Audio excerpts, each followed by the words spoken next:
Dear listener, let us begin at the dawn of a legend. The story of King Arthur is not one tale but many, woven together over centuries, sung by bards, written by monks, reshaped by poets, and retold by dreamers. Somewhere between history and myth, between Britain's mist and Europe's imagination, a figure arose, Arthur, the once and future king. But who was he? Was he a real warlord battling Saxon invaders in the ruins of Roman Britain? Was he a memory of ancient Celtic heroes reshaped in medieval romance? Or was he, like Atlantis, a mirror of human longing, a story that grows larger than any single life? The earliest accounts are sparse. In the 6th century, a monk named Gildas wrote of Britain after Rome's fall, a land torn by invasions and strife. He did not name Arthur, but he spoke of battles and leaders who resisted the Saxons. Later, in the Historia Britonum, attributed to Nennius, we find Arthur named as a great warrior, victorious in 12 battles, the last at Mount Baden. Yet even here, he is not a king but a dux bellorum, a leader of war. It was Geoffrey of Monmouth in the 12th century who gave Arthur his crown. In his Historia Regum Britannia, Geoffrey transformed the shadowy warrior into a king of Britain, heir to Uther Pendragon, wielder of the sword Excalibur, conqueror of lands, founder of Camelot. His chronicle was not strict history, but it gave Arthur a throne, a court, and a grandeur that would never fade. And how did Arthur ascend? The stories tell of mystery and wonder. His father Uther longed for Igraine, wife of the Duke of Cornwall. With Merlin's aid, he was disguised and gained her, and from that union Arthur was born. Raised in obscurity, hidden from danger, the boy came to his destiny when a great stone appeared in London, bearing a sword. Upon the blade were written words. Only he who pulled it forth was rightful king. Knights and lords tried and failed. Then young Arthur, unknowing of his lineage, placed his hand on the hilt and drew it effortlessly. The people marveled. The boy was crowned, and so began his reign, not with conquest, but with wonder, with the mystery of destiny revealed in a single gesture. Dear listener, pause and reflect. Why does the story of the sword in the stone speak so deeply to us? Perhaps because it whispers of hidden worth. The one who is overlooked, the one who seems least likely, proves chosen. It is a tale of potential, of destiny breaking through obscurity. And within each of us, perhaps, lies a sword in a stone. A strength we have not yet drawn, waiting for the moment of need. Arthur's rise was not only the rise of a man, but of a vision. Around him gathered knights, loyal and bold. Camelot grew into a court of justice and fellowship. Merlin, the wizard, offered counsel. Guinevere became queen. The Round Table, a circle without head, symbolized equality among knights. Though in reality, hierarchy never vanished, the symbol endured, a dream of unity, of fellowship without pride. And so Arthur was more than king. He was the dream of kingship itself, not merely ruling by power, but by virtue, by fairness, by the hope of harmony. His reign was remembered not as tyranny, but as a golden age, a shining moment before the shadows of betrayal and decline. Yet even here, myth and reality intertwine. For Geoffrey's chronicle was not pure invention. It was written in an age when Britain longed for unity, when Norman rulers sought to root themselves in ancient legitimacy. Arthur became the figure who bound past and present, who offered Britain a glorious ancestry. In every age since, Arthur has been reshaped to fit the dreams of those who told his story. Dear listener, as we close this first chapter, let us carry the image of a boy, standing before a stone, drawing forth a sword that others could not move. The world did not expect him, but destiny did. Arthur's rise reminds us that legends begin not with certainty but with wonder, not with history but with hope. The king has been crowned, Camelot awaits, and soon another mystery will enter the hall. The Grail, shimmering, elusive, calling the knights to a quest that is not only of the land, but of the soul. Now that Arthur has drawn the sword and claimed the crown, his story turns from a lone miracle to a vision of fellowship. For a king, no matter how noble, cannot rule alone. He requires counsel, loyalty, and the strength of companions. And so arose one of the most enduring symbols of Arthur's legend, the Round Table. The earliest mention of the Round Table comes not from Geoffrey of Monmouth, but from later romances, especially those of the 12th century.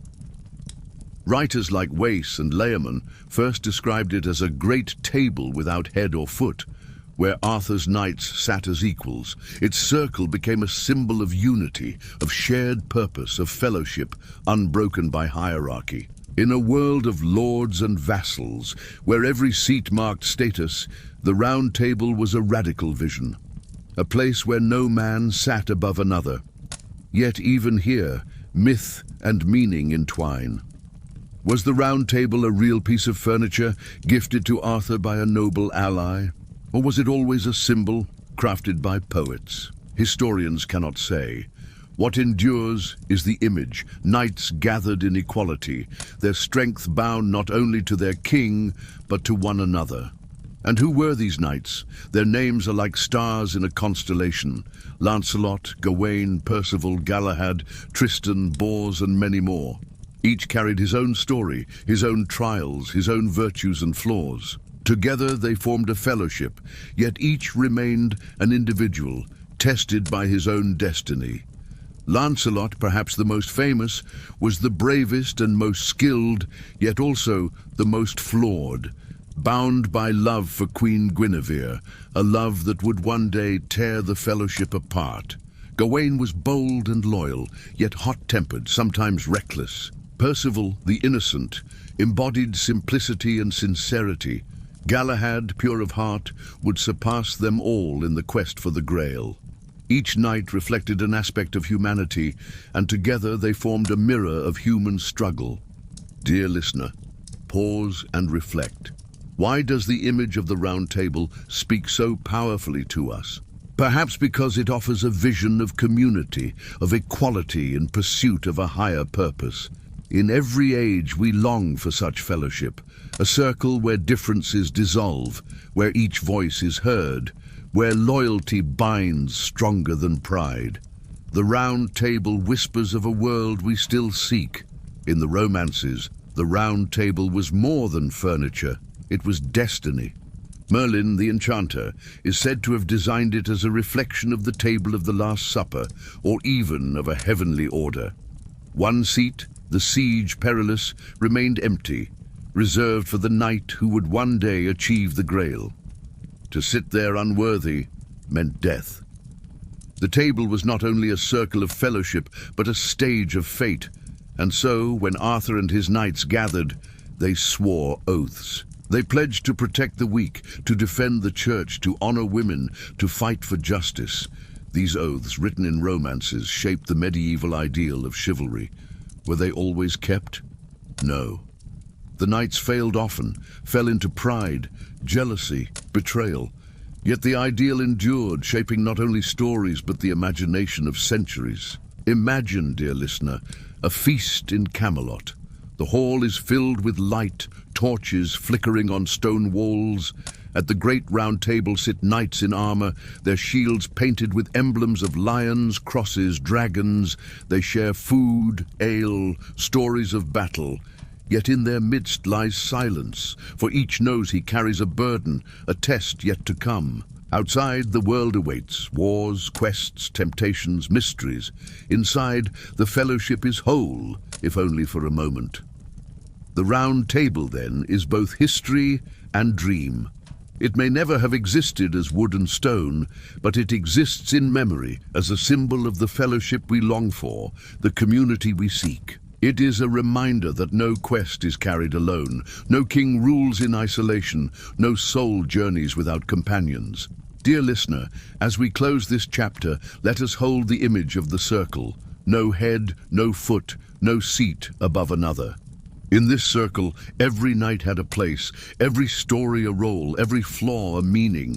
And perhaps in our own lives, we too seek such a circle, a place of belonging, of fellowship, of equality in the midst of struggle. Arthur has his knights. The round table is set, and soon into this circle a mystery will enter. The Grail, shimmering and elusive, calling them to a quest that will test their fellowship to the breaking point. Dear listener, we now arrive at the mystery at the center of Arthurian legend, the Grail. For Arthur and his knights, the Grail was not merely a relic, not merely a treasure, but a symbol that would call them to quests beyond the reach of swords or crowns. And yet, like all enduring symbols, it began quietly, almost hidden, in the pages of a single story. The earliest mention of the Grail comes from the 12th century, in the unfinished romance Perceval, Le Conte du Graal, written by Chrétien de Troyes. In this tale, a young and naive knight named Perceval witnesses a strange procession in the castle of a mysterious fisher king. Among the figures passing by, one carries a shining object, the Grail. Chrétien never fully explained what it was. He described it as precious, radiant, capable of sustaining the fisher king's father with food. But it was not yet the holy chalice of Christ we think of today. It is striking, dear listener, that in its first appearance the Grail was not clearly defined. It was a vessel of mystery, shimmering with possibility, a question more than an answer. Was it a dish, a bowl, a chalice, a stone? Chrétien left the story unfinished, and so the Grail remained suspended in uncertainty. Perhaps this uncertainty is what gave it power. In not defining the Grail, Chrétien invited every generation after him to imagine it anew.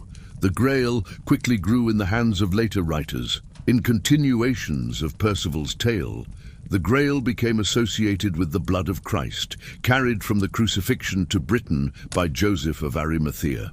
In Wolfram von Eschenbach's German romance Parzival, the Grail was not a cup, but a stone, a source of nourishment and divine power. In each telling, the Grail shifted form, yet always remained elusive, a symbol of the sacred, glimpsed but not possessed.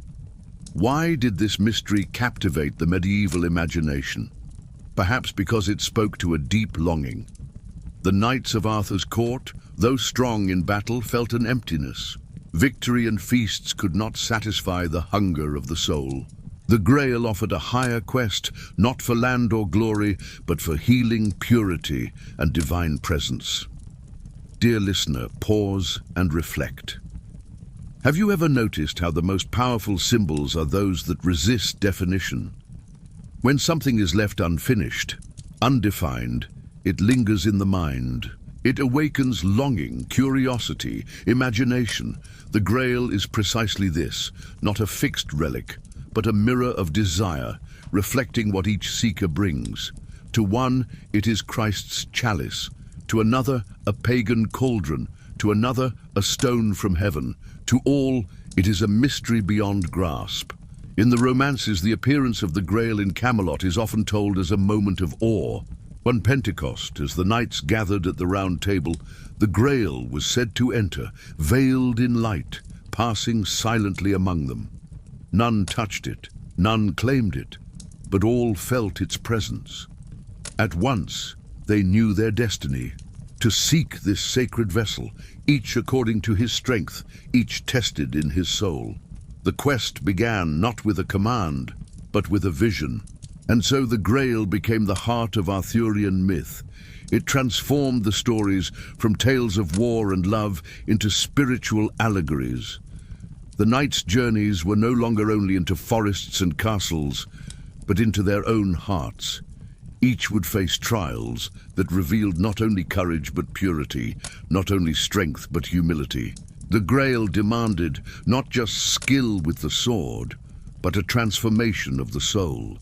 Imagine, if you will, the hall of Camelot as the Grail first appears. The torches flicker, voices fall silent. A radiant light fills the space, brighter than flame, yet softer than dawn.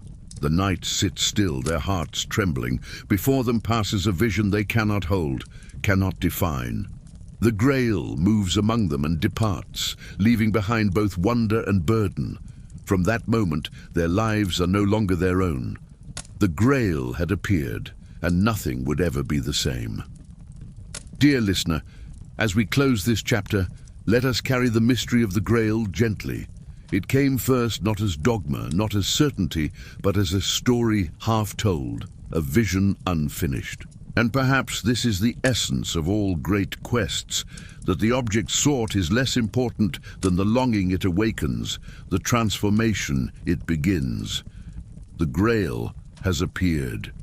Soon the knights will rise from the round table and ride forth into the unknown.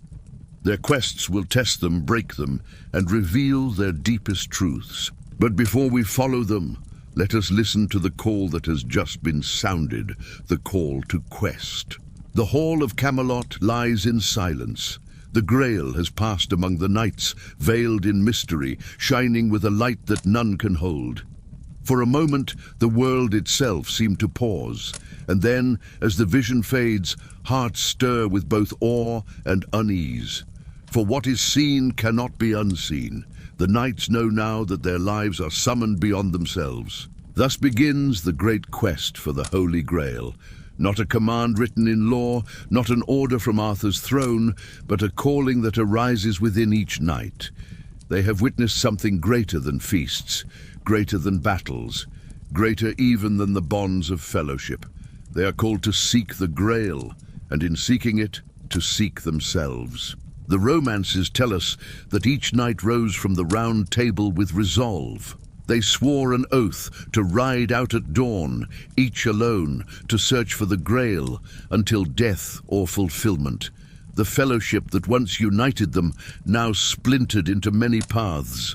No longer would they fight side by side in wars or tournaments. Each would walk his own road, face his own trials, bear his own soul to judgment. Arthur the king felt both pride and sorrow. Pride that his knights were called to so holy a quest. Sorrow that the round table would be broken, its unity scattered across forests, rivers, and mountains. He knew, as wise rulers do, that every beginning carries its ending within it. The quest was noble, yet it would be the undoing of Camelot. Dear listener, pause and reflect. How often do we too feel a call that both exalts and unsettles us? A longing for something higher, more meaningful, more whole, and yet a longing that pulls us away from comfort, from community, from the circles we know. The knight's quest mirrors the journey of every soul that dares to follow a vision. The poets who shaped these tales described the departure with solemn beauty. At dawn, the knights armed themselves, mounted their horses, and rode out of Camelot in all directions. They did not march in ranks or share a common road. Each disappeared alone into the wilderness. Forests swallowed them, rivers parted them, mountains divided them. The unity of the Round Table dissolved into solitude. The quest was not only a journey outward, but a descent inward. And what awaited them? Trials of temptation, of courage, of faith. Each knight's path reflected his own heart. Gawain, bold and fiery, would wrestle with pride. Percival, innocent and unknowing, would falter through ignorance before learning compassion. Lancelot, greatest of warriors, would stumble on the weight of his love for Guinevere, a love that made him both noble and flawed. Only Galahad, the pure, would reach the Grail in fullness. The quest, then, was never about finding an object, but about becoming worthy of it. The Grail could not be seized by strength, nor claimed by cunning. It revealed itself only to those transformed, the pure, the humble, the repentant. The knights would learn that the true battle was not against enemies in armor, but against pride, desire, and despair within their own souls. Imagine, if you will, the roads that stretch out from Camelot. A lone rider enters a forest, where shadows conceal both danger and wonder. Another crosses a river, its waters reflecting the uncertainty of his heart. Another climbs a mountain, breathless, yet driven by hope. Each knight rides alone, yet together they weave the tapestry of the quest. Their solitude is shared, their trials intertwined.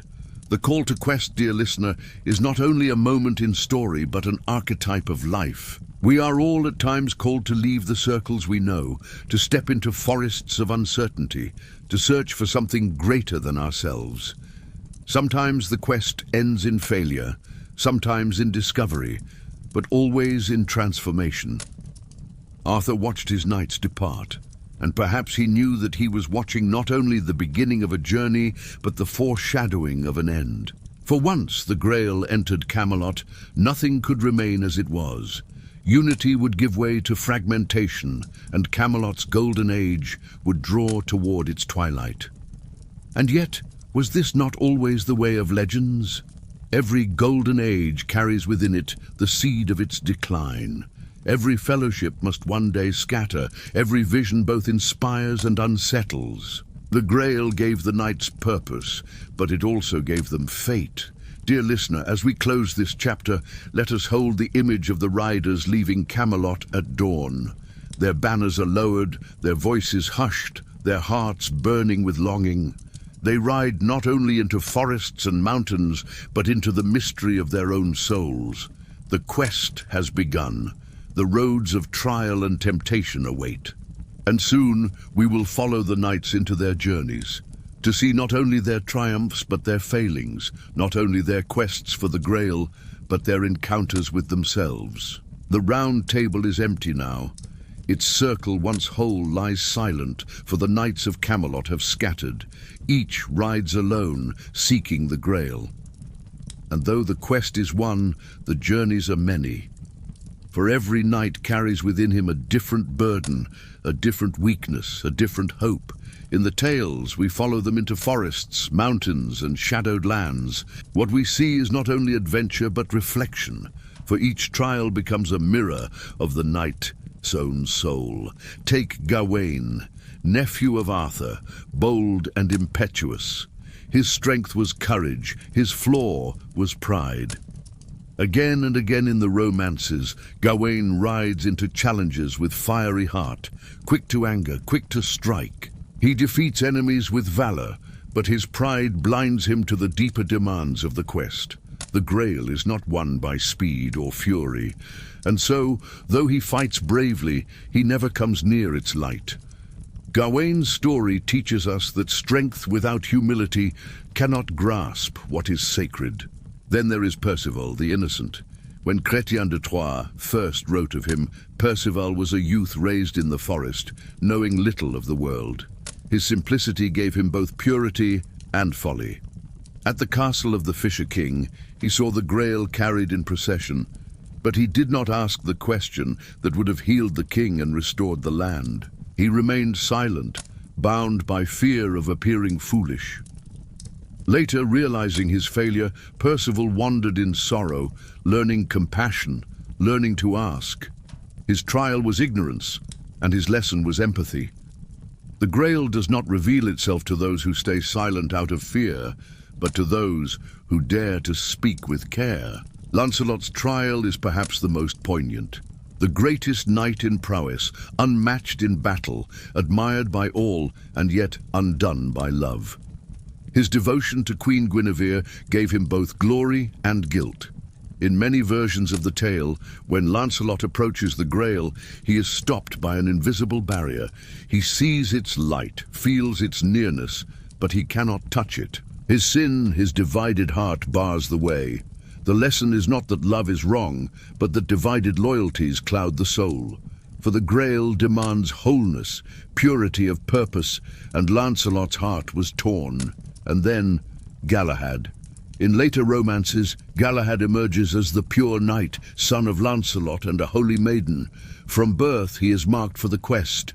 Where others falter, Galahad remains steadfast. His purity allows him to sit in the siege perilous, the perilous seat at the round table, reserved for the chosen. His eyes remain clear where others are clouded. At last, he alone beholds the Grail in its fullness, lifted beyond the mortal world into vision. Galahad's trial is not of failure but of endurance, to remain pure amid temptation, and so he succeeds where others fall. Dear listener, pause and reflect. Do we not see in these knights fragments of ourselves? Gawain's pride, Percival's silence, Lancelot's divided heart, Galahad's rare clarity. Each of us faces trials that reveal not only the world around us, but the depths within.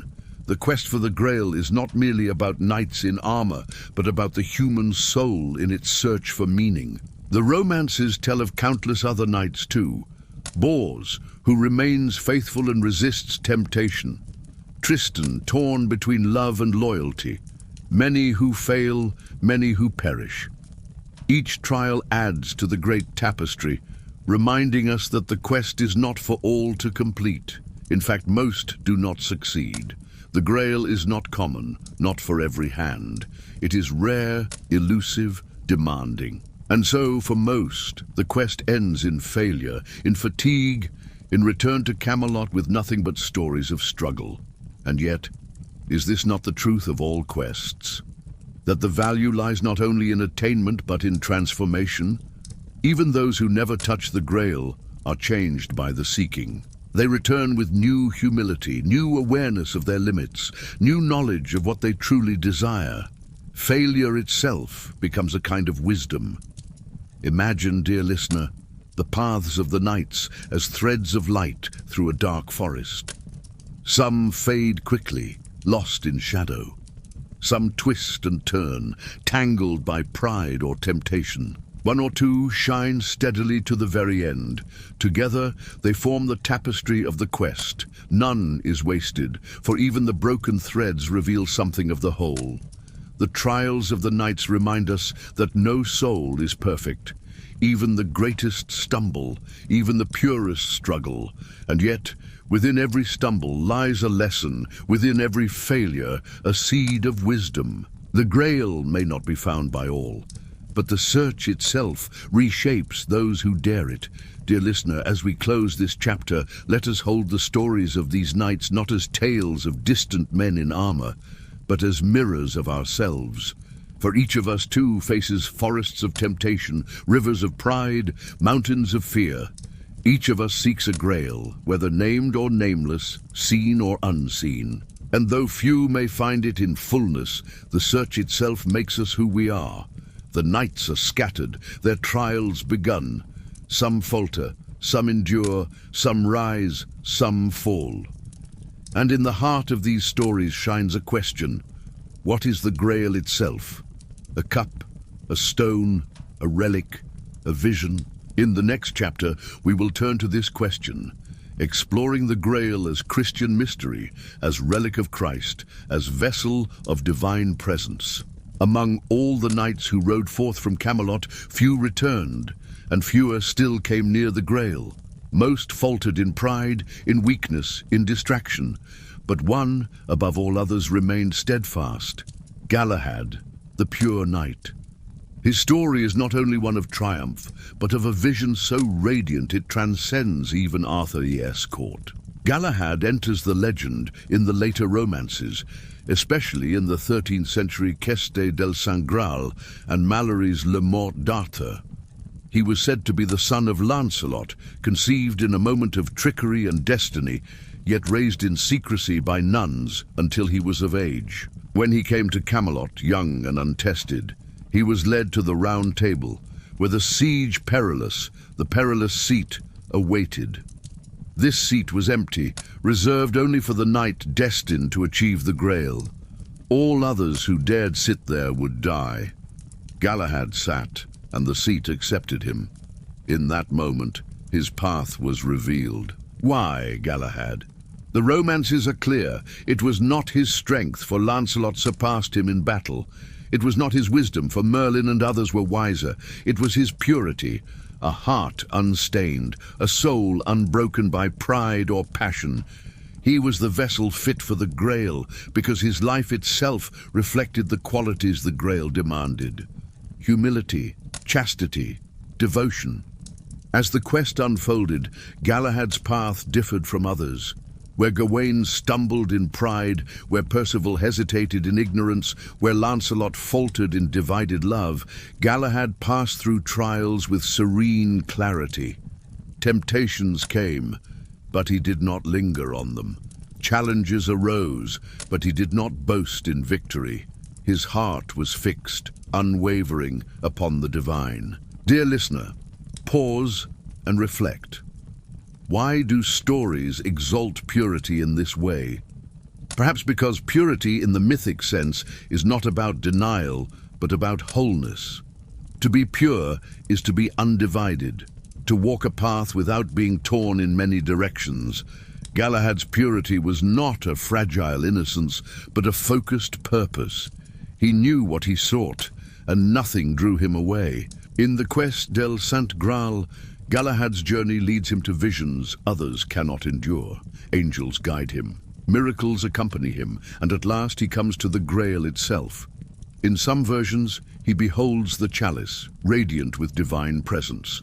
In others, he gazes upon mysteries too great for words, visions of heaven, of Christ, of eternal truth. No knight before him had been able to see so deeply. And then, his story ends not with return, but with departure. Galahad does not bring the Grail back to Camelot, does not set it on Arthur's table, does not claim it as a trophy. Instead, once he beholds its fullness, he prays for release from the world. The Grail is not meant for possession, but for vision. Having seen, he can no longer remain. Angels carry his soul to heaven, leaving behind only memory. This ending is striking. The Grail, the object of all quests, is achieved not by conquest, but by surrender. Galahad's victory is not in bringing the Grail to men, but in being lifted beyond them. The quest ends not with possession, but with transformation. Dear listener, pause again. Is this not the paradox of all human longing? We strive for wholeness, for perfection, for vision, and yet, when glimpsed, such fullness cannot be owned, cannot be held. It transcends possession. The Grail reminds us that the deepest truths are not trophies, but experiences, fleeting, luminous, beyond grasp. For Arthur and the knights, Galahad's success was bittersweet. The Grail was achieved, yet not returned. Camelot gained no relic, no proof, no glory. Instead, the fellowship was left with silence, with absence, with the knowledge that one of their own had risen beyond them. The quest had not united the Round Table, but fractured it. And in this fracture lay the seeds of Camelot's fall. Imagine, if you will, Galahad kneeling before the Grail. A chamber bathed in light, music unearthly in its beauty, a chalice glowing with presence. His face serene, his heart still, his soul at peace. And then, like a flame rising, he is gone, leaving behind no prize, only the echo of vision. Dear listener, Galahad's story is not only medieval romance, but archetype. It tells us that purity, wholeness, focus of heart can open doors that strength and skill cannot. Yet it also warns us that what we most deeply seek may not be ours to keep. Sometimes the Grail is not for our hands, but for our eyes, not for our table, but for our soul. As we close this chapter, let us hold Galahad's vision gently. The pure knight achieved the Grail, but he did not bring it back. His triumph was his transcendence, and perhaps the Grail, in the end, is not an object to be returned, but a mystery to be glimpsed, and then released, like a dream at dawn. Dear listener, we have followed the knights through forests of trial, through failure and triumph, until Galahad at last beheld the Grail in radiant vision. But even as the romances unfolded, a deeper question remained. What is the Grail itself? In its earliest telling, as we have seen, the Grail was ambiguous, a shining dish in Chrétien de Troyes' Perceval, a stone of divine nourishment in Wolfram von Eschenbach's Parzival. Yet as the legend matured, the Grail became bound to Christianity, transformed into one of the most sacred relics of the faith. The Grail, in this vision, was no mere vessel. It was the chalice of the Last Supper, the cup from which Christ and his disciples drank on the night of betrayal. It was also the cup that Joseph of Arimathea used to catch the blood of Christ at the crucifixion. Carried across the centuries, hidden, guarded, passed from hand to hand, it became the vessel of Christ's presence, a relic of salvation itself. This Christian interpretation arose in the 12th and 13th centuries in a Europe deeply shaped by crusades, relics, and pilgrimage. Relics were the treasures of the medieval imagination, bones of saints, fragments of the true cross, drops of holy blood. These objects were venerated not as magic charms, but as bridges between heaven and earth. The Grail, imagined as Christ's own cup, became the relic of relics, the holiest object of all. The story of Joseph of Arimathea carried the Grail from Jerusalem to Britain. Some versions say he brought it to Glastonbury, planting the staff that bloomed into the Glastonbury thorn, founding a lineage of guardians who kept the Grail hidden until Arthur's time. Thus the Grail was not only Christian but also British, tying the sacred story of Christ to the landscape of Britain itself. Dear listener, pause and reflect. Why did the Grail take this form? Why did medieval writers transform a mysterious vessel into the chalice of Christ? Perhaps because the human soul longs to anchor mystery in story, to link the unknown to the known, the distant to the near. By making the Grail the cup of Christ, the romances joined the greatest mystery of faith with the greatest legend of chivalry. The Grail as Christian relic transformed the quest. No longer was it merely about wonder or magic. It became about holiness, about salvation. The knights who sought it were not adventurers but pilgrims, traveling not for glory but for grace. Their failures became sins, their victories became virtues. The quest was not just allegory, it was theology and story. And yet, the Grail remained elusive. Unlike other relics displayed in cathedrals, the Grail was hidden, revealed only to the worthy. This made it a paradox, the holiest relic and yet invisible to most. Perhaps this was its power. It reminded people that holiness is not in objects alone, but in the soul that beholds them. A relic can be touched by any hand, but the Grail could be seen only by a pure heart. Imagine, dear listener, a knight kneeling before the Grail as chalice. The cup glows with inner light, filled not with wine but with divine presence. In it, he sees not only Christ's blood but his own soul reflected with all its weakness and longing. He reaches out, but the Grail does not yield. It is not his to take, but his to glimpse, to be changed by vision. In this way, the Grail became a mirror of faith itself. Christianity teaches that the kingdom of God cannot be seized by force, but received in humility. The Grail embodies this truth. It is not captured, not owned, not set upon tables for all to see. It is revealed briefly to those prepared by purity and sacrifice. Dear listener, as we close this chapter, let us hold the Grail not as an artifact of stone or gold, but as a mystery of presence. Whether or not it ever existed as Christ's cup, its power lies in what it signifies, the longing for union with the divine, the hope of salvation, the vision of grace beyond possession. The Grail as Christian mystery became the foundation of later tradition. Yet beneath the cross still lingered older echoes of Celtic cauldrons, of pagan vessels of life and healing.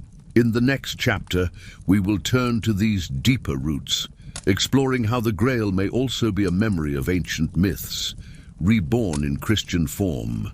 The Celts of Britain and Ireland told tales of magical cauldrons and vessels long before Arthur's knights rode forth. In Welsh mythology, there was the cauldron of the Dagda, a vast vessel that could never be emptied, providing endless sustenance to those who approached it. In the Mabinogion, the Welsh cycle of stories, we find a cauldron that restores the dead to life, though without speech. These were not mere cooking pots, but sacred objects, sources of nourishment, healing, rebirth. In Irish tradition too, the Tuatha De Danann, the old gods, were said to possess 4 treasures: a sword, a spear, a stone, and a cauldron.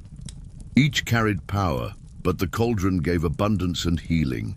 Such vessels are archetypal, womb-like containers of life, symbols of renewal and wholeness. It is not difficult to see how these myths might flow into the idea of the Grail. When Chrétien de Troyes described a vessel that nourished and healed, he may have been drawing not only on Christian imagery, but also on these older Celtic tales. The Grail, then, may be the meeting point of two traditions, the Christian chalice and the pagan cauldron. Dear listener, pause and reflect. How often do stories grow by layering the old with the new? Just as a tree carries rings from many seasons, myths carry echoes of cultures long past. The Grail is not one story, but many. A Christian relic, a Celtic vessel, a symbol of eternal longing.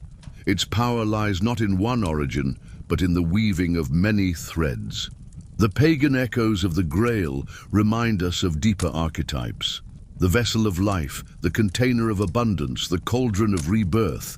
These appear in many cultures. In Norse myth, there was the mead of poetry, kept in a sacred vessel, granting wisdom and inspiration. In Greek myth, there were cups of ambrosia, bowls of divine drink. Across the world, vessels hold meaning. They contain what is beyond us. They offer what sustains and transforms. In this sense, the Grail is not bound only to Christianity or to Celtic lore. It is a universal symbol of the sacred container, the source of life. It is the archetype of the womb, the fountain, the hidden spring. It is the human longing for something that nourishes not the body alone, but the soul. Imagine, if you will, a Celtic chieftain in a dim hall, his people gathered around a great cauldron. From it, steaming food is drawn, enough for all. In another tale, warriors fallen in battle are placed within the vessel and rise again.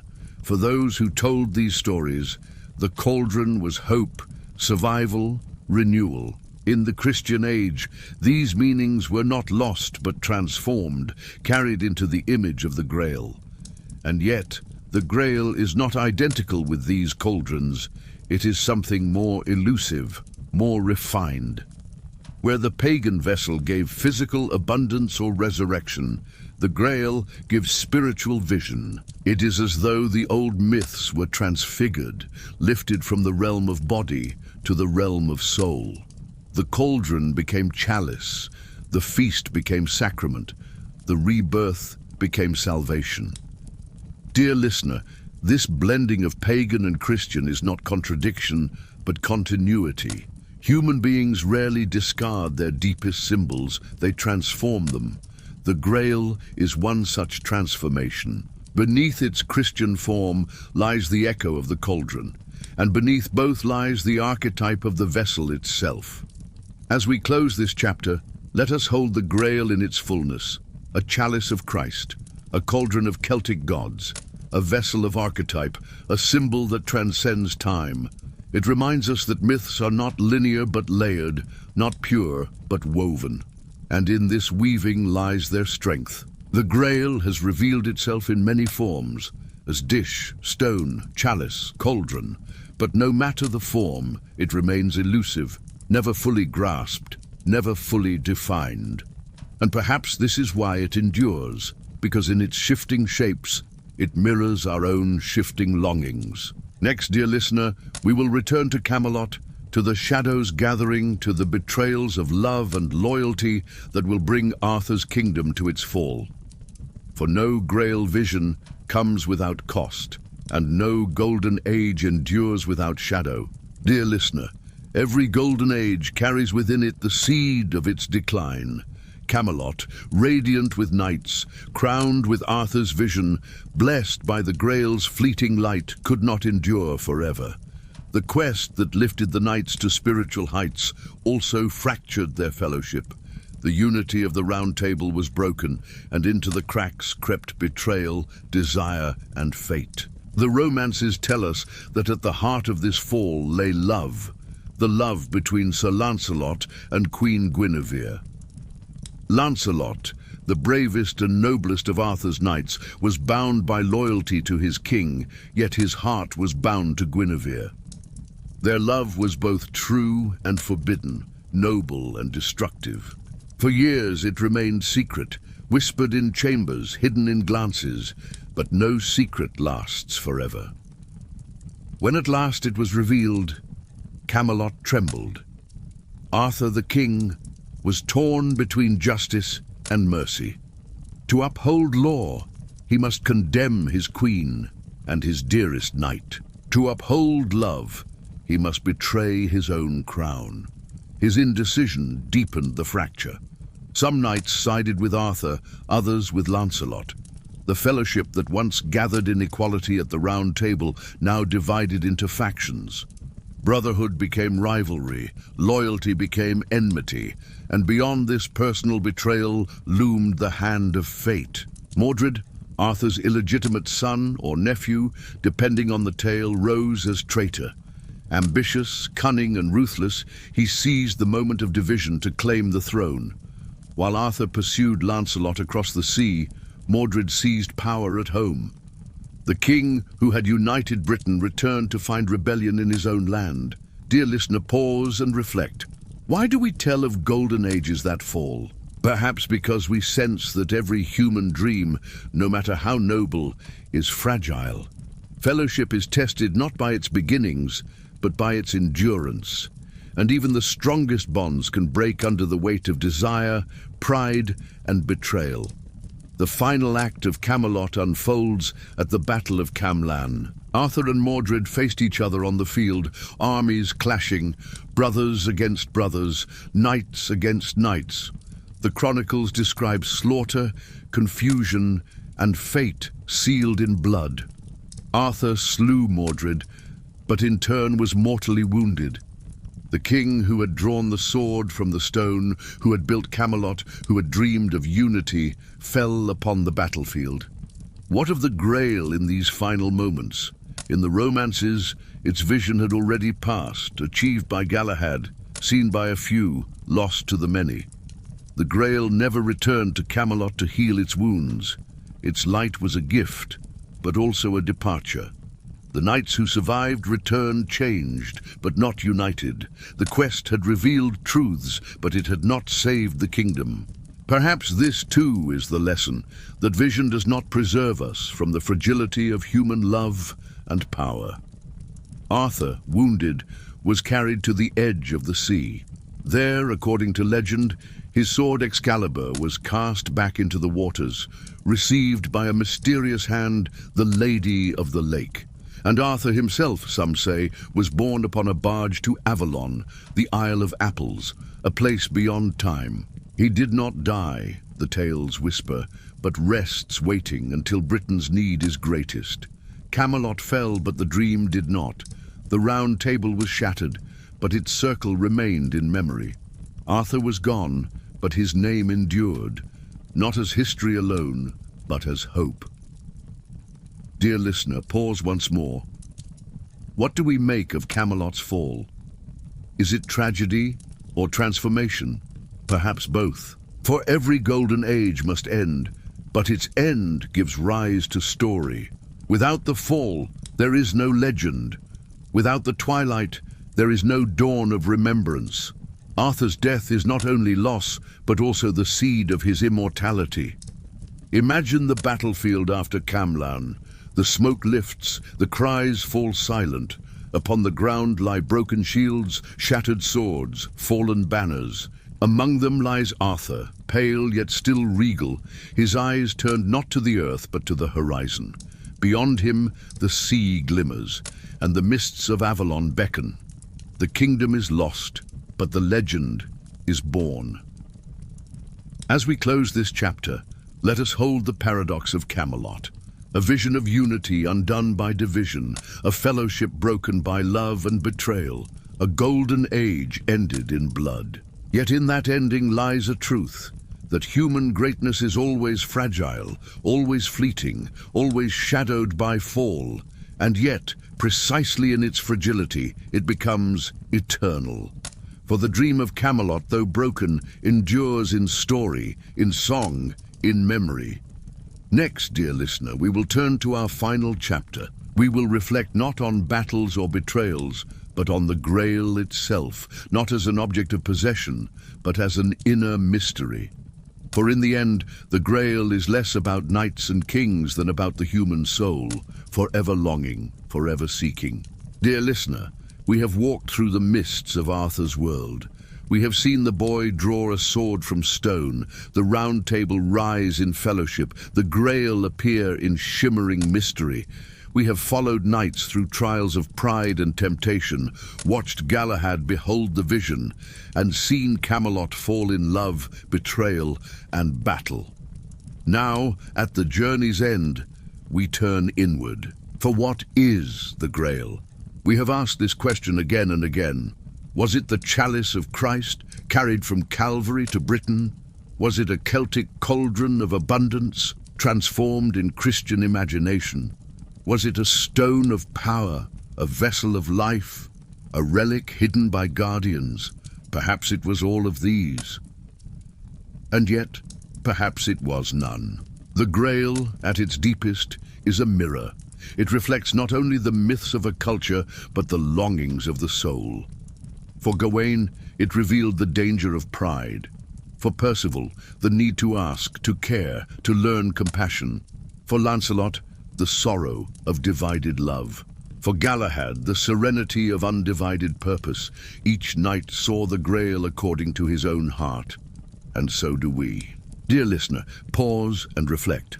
What Grail do you seek? Perhaps it is wisdom, perhaps love, perhaps peace, perhaps meaning itself.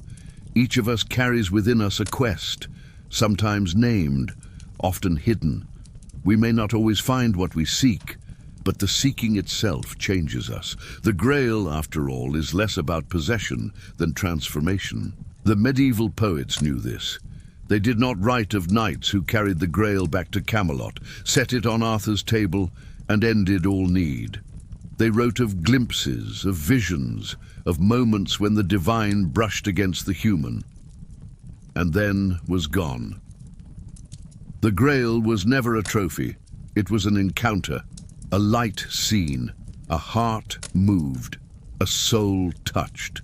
Imagine, if you will, the Grail not as an object in a castle or a cave, but as a quiet light within, a flame that flickers but does not go out, a spring that flows unseen beneath the soil of life. We may search in forests and mountains, but in the end, the Grail waits in silence, in the deepest chamber of our own being. This, perhaps, is why the story endures. Arthur fell, Camelot crumbled, the knights perished or failed, yet the Grail remains. It is not bound by history or legend. It belongs to every soul that longs for more, for wholeness, for healing, for meaning. Dear listener, let the story rest now. The battles are over, the quests are done. Arthur sails to Avalon, the Round Table lies empty, the torches of Camelot are extinguished, yet the Grail still shines quietly within you. It is not gone, not lost, not hidden forever. It waits, as it always has, in the silence of the heart. And now, as the night deepens, let these stories fade into peace. Close your eyes. Breathe softly. The nights ride no more, the halls are quiet, the sea is calm. The Grail has been sought, glimpsed, remembered. The quest is complete. Sleep well, dear listener. May your dreams be gentle, your heart be light, and your own Grail, whatever it may be, shine softly within you.